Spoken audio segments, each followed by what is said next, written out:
حالا شده که یکی شما رو احمق فرض کنه، احساس کنید که یکی شما رو کودن احمق فرض کرده، میخواد ازتون سوء استفاده کنه. حالا طرف خارجی هم باشه. داره شده؟ من و مرجان استانبول بودیم. اینجا رو بگم بچه‌ها، این قلم سفورا شماره 42 خیلی حالت تیز داره، مثل جوجه تیغیه. وقتی ما یه چیزی رو میخوایم تزریق کنیم به پوست، از این قلم سفورا استفاده میکنیم، شماره 42 سفورا. حالا ما این پرایمر رو داریم که برای تاپ فیسه و بهش میگیم که پرایمر اویل. این یه جور اویل بالانس ایجاد میکنه، هم میشه باهاش لوازم آرایش رو بالانس کرد، مثلا خط چشم خوش شده و اینا، هم وقتی ما میخوایم میکاپ برزری کنیم و پوست شاین میخواد، اینو میتونیم قبل پرایمرمون یا حتی به عنوان پرایمر بزنیم. من با این براش میزنم.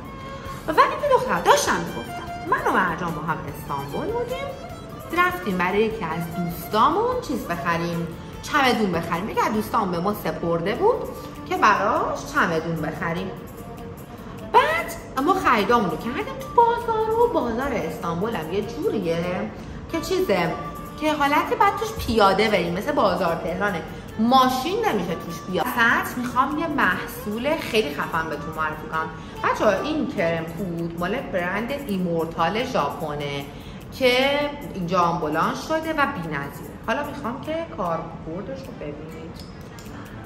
این رنگ شماره 103 پشت من بچه‌ها، من همیشه کرم پود رو اول پشت دستم میذارم که با دمای بدنم هماهنگ. دختران، براش 190 مک و 191 مک به درد این میخورن که ما محصولات لیکویدی رو پوستمون بذاریم. با هر دوتاش میتونیم این کارو بکنیم، اما با این فیت هم میتونیم انجام بدیم. و این براش خیلی از موقع ها وقتی که ما میایم لیکوید رو میذاریم، مثلا میخوایم خطی بندازیم با لیکوید تیره تر، این قابل کنترله، ولی این برای فیت هم عالیه. یعنی دوتاش برای میکاپ کار ضروریه. 190 و 191 مک.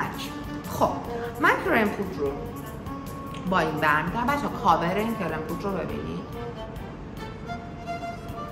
ببینید من چقدر برداشتم. من با همین دوتا میتونم کل صورتم رو بپوشونم. میبینید چه کاوری داره؟ حالا من شروع میکنم با اینو پخش کردن رو کل صورتم. این استانبول خیابونای چاله چوله‌ای بچه‌ها، مثل سنگ فرش‌دور. بعد این بازاره رو تپه است. استانبول یه تپه‌ایه دیگه. آقا منم چاق تنبل خسته شده بودم، به دوستم مرجان گفتم مرجان من اصلا توان این که بخوام بیام سر خیابون تو این بازار پیاده بریم و ندارم با این چمدون به این گندگی، بیا بریم به یکی از مغازه‌دارا بگیم که آها ما سیم کارت رومینگ از ایران گرفته بودم، برای اینکه تاکسی تلفنی هم بگیری تو باید چیز می‌داشتیم. بچه‌ها من همیشه کرم پود رو یه ذره پشتش هم می‌ذارم. تو باید چیز می‌داشتی، سیم کارت خود استانبول رو باید می‌داشتی که بتونی تاکسی تلفنی بگیری. منم که حالا نمیخواستم انجام تکون بخورم، بعد یه جای پر ترافیک اصلا یه بعضی رفتیم از شانس یه جایی رو پیدا کردیم نزدیک خودمون که ماشین رد میشد. تو کوچه اومدن به یه پسره که خیلی بچه سوشبلی بود. بچه‌ها نگاه کنید من چقدر کم کرم پود زدم، کلا همین بود، کل صورتمو با همین دارم میگم، از رو همین دارم برمی‌دارم، میگم پشت دستم برمی‌دارم. بعد داشتم بهتون میگفتم یه پسره که خیلی پسر خوبی بود، اسباب بازی میفروخت، بهش گفتیم که آقا میشه برای ما یه تاکسی تلفنی بگیرید؟ گفت آقا اینجا اصلا تاکسی تلفنی نمیاد، اینا مثل اسنپ توره ما. بعد تاکسی تلفنیش اینطوری بود، تو اسنپ ما لوکیشن خودمون رو میزنیم، لوکیشن اونجا هم میزنیم. این اینجوری نبود، انگار تاکسی میومد مثلا تو زنگ میزنی آژانس، بعد به طرف لوکیشن. به عنوان بیوتی بلندر میشه استفاده کرد، یا حتی وقتی کانتور میکنیم یا هر چیزی داریم که میخوایم فیدش کنیم. این کرم پود ژاپنی انقدر خوبه که تا نیاز به بلند نداره. ببینید خوابیده رو صورت من، ولی اگه مثل این نبود و نیاز به بلند داشت، این فشرده تره، این فشردگیش کمتره. اگه خیلی نیاز به بلند داشت این، اگر نه یه خورده خواستیم بلندش کنیم، با این اینجوری بلند میکنیم، ضربه‌ای و فشار دست بیشتر. با این یکی خیلی سبک‌تر دورانی. هر دو باعث میگه کرم پودر ما بخوابه، اما این کرم پودر انقدر خوب بود که اصلا داستانا رو نداشت، چون محصول ژاپن قطعاً عالیه. میخوام بهتون یه کانسیلر معجزه معرفی کنم، تاپ بیس. ببینید این کانسیلر 3 در 1، یعنی 3 تا محصول در یک محصوله و فوق‌العاده پوشانندگی بالاست. و یکی از براش‌هایی که ما واسه کانسیلر برعکس پشت چشم میتونیم استفاده کنیم 195 مک. این برای هر میکاپ کاری ضروریه. حالا وقتی که من اینو با خود این میذارم پشت چشمم، ببینید اگه من بخوام زیر ابروهامو خط بندازم، ما یه براش زبون گربه‌ای مثل این لازم داریم. من میتونم این خط رو ایجاد کنم. میبینید؟ معمولا ما تو میکاپ هامون این خط رو نداریم و لازمش نداریم. یعنی اینکه وقتی میخوام کانسیلر رو بزنم و به کانسیلر فرمت بدم، با این اون فرمتی که میخوام بهش میده. حالا وقتی که من اینو استفاده کردم با یه براشی مثل سفورا 93 یا مکس 168، دوتاشون مثل همه، هیچ فرقی نمیکنه، میتونم بیام اینو خیلی تمیز بلند کنم. حالا حجم اون کانسیلری که من استفاده میکنم بسته به سلیقه من داره. من کانسیلر زیاد دوست ندارم، کانسیلر لایه لایه دوست ندارم، به همین خاطر خیلی سبک کار میکنم. و دوباره اگه خواستم پشت چشمم اینو بالانس بکنم، به این شکل بالانسش میکنم و با این براش برای پشت چشم براشمو باید کوچیک‌تر باشه. میاد رو پوست گفتم 2 تا براش ما مثل بیوتی بلندر عمل میکنه. ما بیوتی بلندرهای کوچیکی داریم برای پشت چشم و این ناحیه که شماره 270 اس مک و شماره 52 سفورا همون کوچیکشه که اگر من کانسیلرم یه چیزی مثل پینت پات های مک بود با این میزنم، خب ولی چون کانسیلر من مایه است و خودش اوکیه، خیلی سبک با این میام بلندش میکنم. متوجه شدین تراکم این دوتا با هم فرق داره. یه میکاپ آرتیست باید دوتاشو داشته باشه. این همه قلمه که بهتون معرفی نکردم، تو پستای بعدی سعی میکنم بهتون معرفی کنم. این قلم‌ها رو مونیا گالری تو ایران داره که برای شرکت مک و سفوراست و قیمتشون هم خیلی اوکی. حالا سراغ ادامه داستان و اینکه بریم سراغ ته میکاپ بچشه. بچه‌ها اونجای داستان بودیم که تاکسی سرویس اومد. تاکسی سرویس پشت اومد و یه پسر جوونی بود و احساس کرد من و مرجان مثلا مشنگی رو میشه فکر راجعه من گفت $only. حالا طرف انگلیسی هم بلد نبود، آقای ترک بود. من بگم فقط این دلار رو بلد. ما هم گفتیم که نو. بعد گفتیم که تاکسی متر.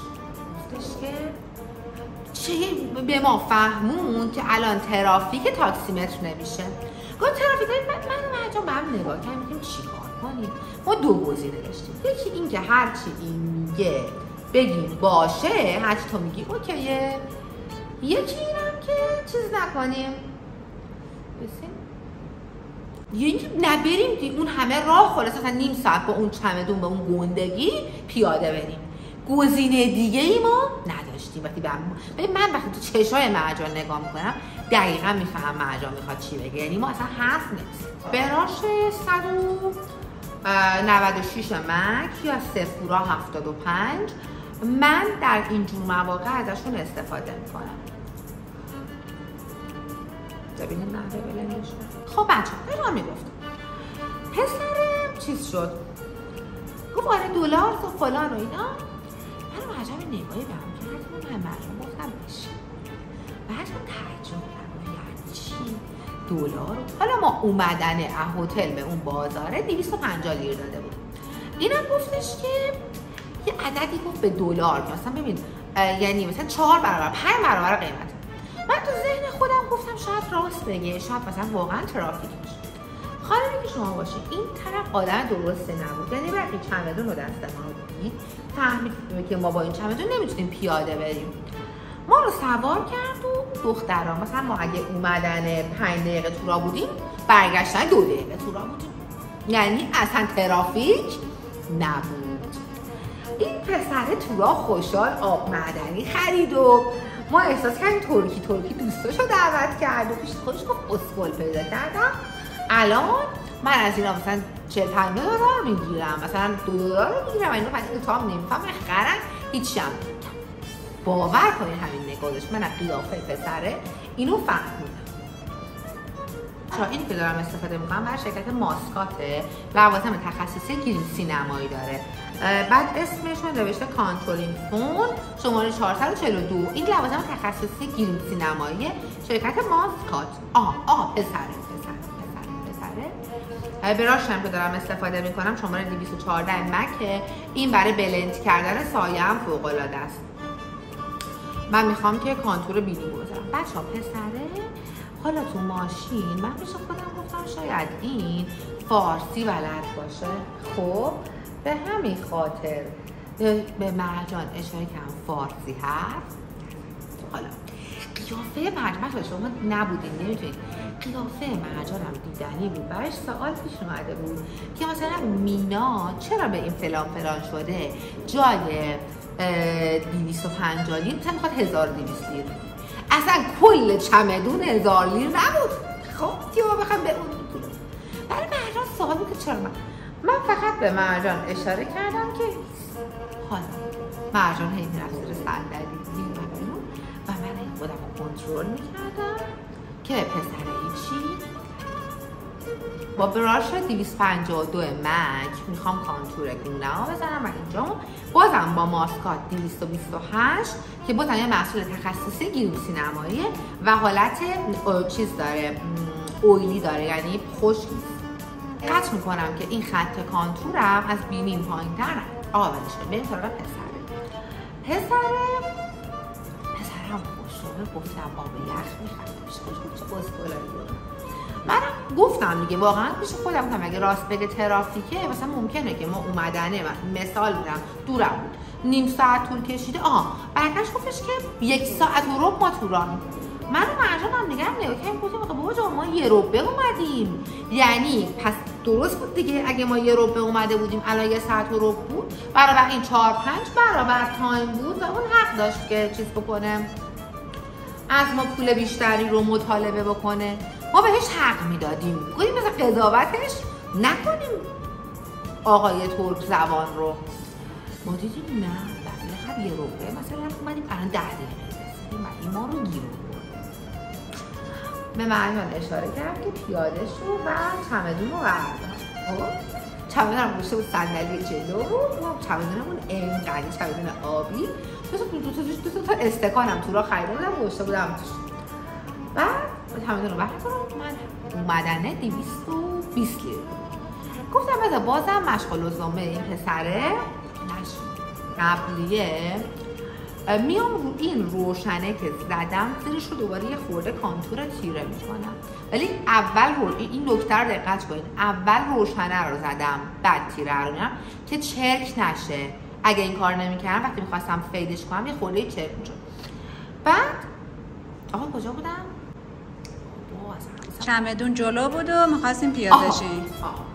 مرجان چمدون رو منم اومدن 220 لیر داده بودم 250 لیر بهش دادم. تازه به نظر من زیاد بودم برای وسط بازار اومده بود. گفت نو 1024. منم گفتم که اوکی. You thought I don't understand but we understand. No نه اینجوری نگفتم. با مرجان نگاش کردیم بچه ها نو بعد یارو رو نگفتم گفتش که اینو صدقه. ما هم گفتیم اوکی این صدقه فراست بده به ما صدقه رو اگه نمیخواد همینو اگر هم نه یعنی پرو پول ما رو پس داد. بعد دید نه ما خیلی مصریم که گفتیم که حتی ما زنگ میزنیم به پلیس توریسم برشک مشخصه ما کجا سوار شدیم. هم انگلیسیش راه افتاد بچه ها. اینجا هم فلان چیزه انگلیسی بلد بود.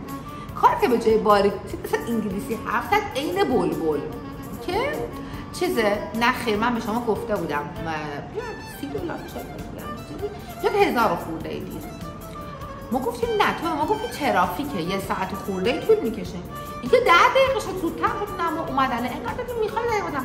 این که دید داره کار به جای باریک میکشه گفت صدقه و رفت. اما بچه ها از ته راشم چون من قبل دارم دقیقاً زیر استخونه فکم میزنم، نه روش. نگاه کنید و میام با این براش مک که فوق‌العاده پرکاربرد 163 دماغمو فید میکنم. راننده تاکسیه یه المانیه از آدمایی که ما تو زندگیمون میشناسیم. وقتی که میبینن یکی اگه چیزی سررشته نداره یا میتونن یه پولی بگیرن، اصلا فکر نمیکنن تابعتون چی داره، اصلا فکر نمیکنن که این پوله به چه قیمتیه. ما تو روزگار با آدمایی مواجه میشیم که به زور میخوان ازمون پول بگیرن. یه روز راننده تاکسیه، یه روز ممکنه هر کس دیگه هیچ. شماها چه تدبیری دارین برای اینکه با اینا مواجه شید؟ به نظرتون من کار بدی کردم؟ به خاطر اینکه اگه من همون لحظه میگفتم بره، خب خودم از اون وظیفه‌اش بود، بعد کارشو درست انجام میداد و نبایدم موقعیت من سوء استفاده میکرد. وقتی من گیرم اومد اون کارو کرد، اون چمدون همراهم اومد اون کارو کرد، اگه اون پولو بهش میدادم خب این یاد میگرفت با بقیه هم همین کارو بکنه. به نظر شما من کار بدی کردم؟ من خودم خوشحالم از اینکه حقشو گذاشتم کف دستش و اصلا پشیمون نیستم و با مرجان هنوز همدیگر نگاه میکنیم و اون قیافه مرجان میاد جلوی چشمم و هر بچه‌ها من سایه دوست ندارم توی این آرایشم، به همین خاطر با کانتور دارم گیریم میکنم. این دلم نمیخواد سایه کاری کنم. دلیلش این بود که کانتور زدم دخترم.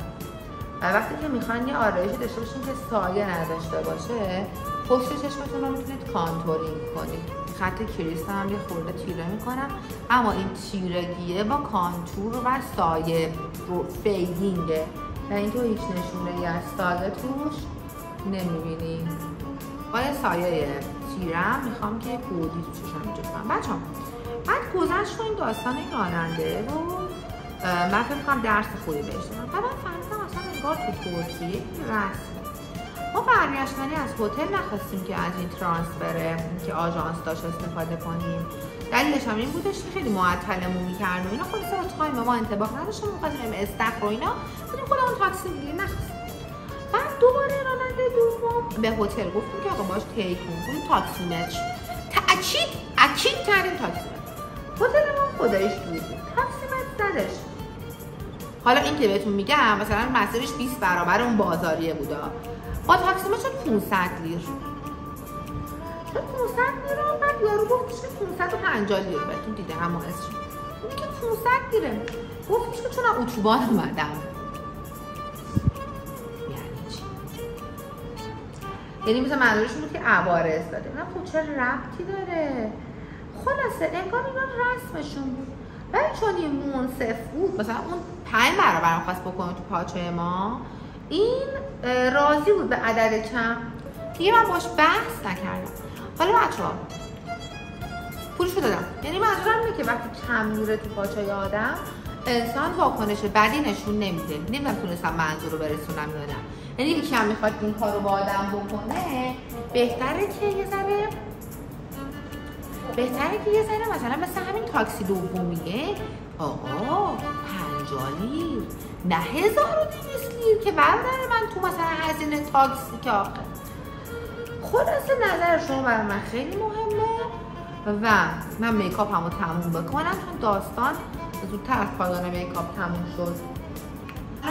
خانم بیبی شما نظرتون چیه؟ به نظر شما من کار بدی کردم با تاکسی اولیه؟ به نظر من خانم میرزایی اول شما باید باهاشون طی می‌کردید. کردم دیگه، من قبول کردم که 1000 خوردگی رو بدم چون گزینه‌ای نداشتم. نیم ساعت طول کشیده بود تا این تاکسی بیاد. اگر که قبول نمی‌کردم شاید بعد نیم ساعت دیگه وای میستادم، ولی اون داشت از شرایط من سوء استفاده می‌کرد.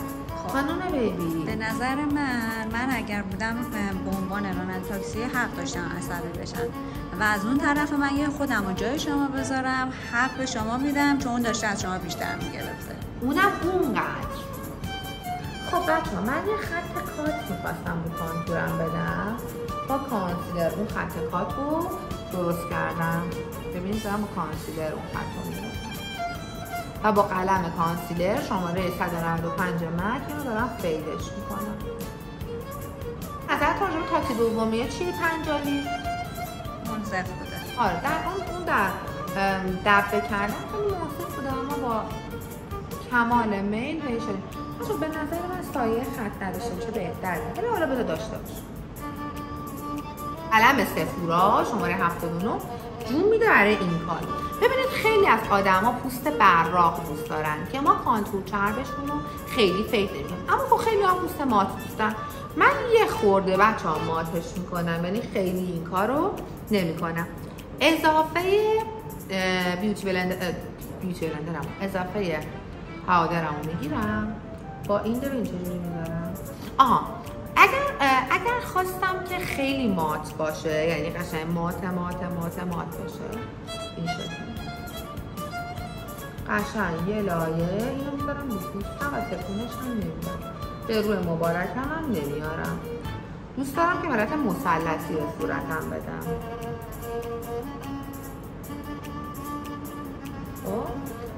اگه خواستم خیلی این ناحیه هم مات باشه، این ناحیه قشنگ میشه مات باشه. اما اگه نخواستم خیلی مات بشه، فقط در حد ریزشش هم چروک نگفته، از ته مواد که وقتی ما کانتور خشک میکنیم بیشتر مد نظرمون اینه، مثلا مد نظرمون چیز بیشتری بعد این رد میکنن. حالا این طرف صورتم دوباره غلیظ میذارم، میکشونم تا رو لبم،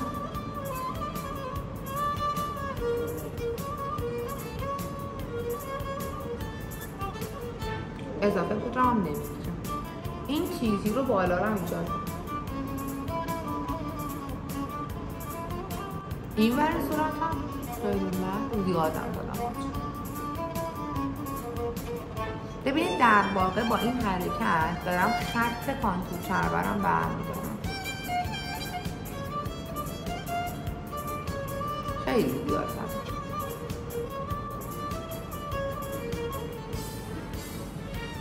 تو بچه‌ها تو سفر هم سفرم خیلی مهمه.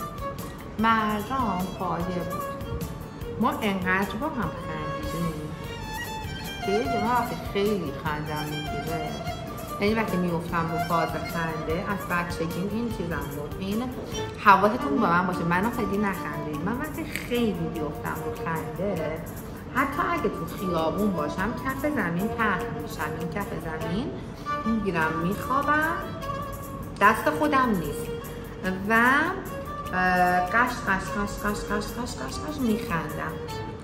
و این که از این تاکسی که پیاده شدیم، هتلمون هم خیلی بچه‌ها های لول بود، یکی از هتل‌های 5 ستاره استانبول بود که برای دوستامون هم می‌خواستیم بگیریم، دیگه فول بوک بود روی اون تاریخ، خیلی لول بالایی داشت. یه هتلی بود که مثلا احساس می‌کنم که لول سیاسی و اینها هم یه خورده‌ای داشت. من عادت دارم که بالای سایه هامو همیشه نوک این قلم شماره 79 سفورا تیزه و این لازم نیست یه قلم دیگه بگیرم دستم، بالای سایه هامو با اینم یه فیدی میدم، اینو برمیدارم. بعد بچه ها من کف زمین بلو شده بودم و متاسفانه لوازمم جمع بود دیگه، یعنی دیگه میخواستیم برگردیم و اتاقامون چک آوت شده بود. فقط نمیتونستم خودم رو از کف زمین جمع کنم و نتونستم صحنه رو اونجوری که بود برای شماها توصیف کنم واقعا و از این بابت خیلی متاسفم. خیلی این مثلثه رو پر میکنم. این تیکه بالای چشممو که عنبیه است هیچ وقت نمیتونم ضخیم بکشم، اگه ضخیم بکشم چشمام گرد میشه، به همین خاطر در حد بن موژه میکشم. این موژه کاملا جنسش مویه، برای مونیا گالریه و برای عروس فوق‌العاده است. من الان چسب ندادم که ببینم برای چشمم بزرگه یا نه. نه به نظرم اندازه چسب دارم. حتی من به این چسب نزدم، ببینید بدون چسبم وایساده، یعنی میخوام بهتون بگم بدون چسبم خوابید روی چشمم. جنس موژه انقدر مهمه. چه کانتور لب انجام میدیم.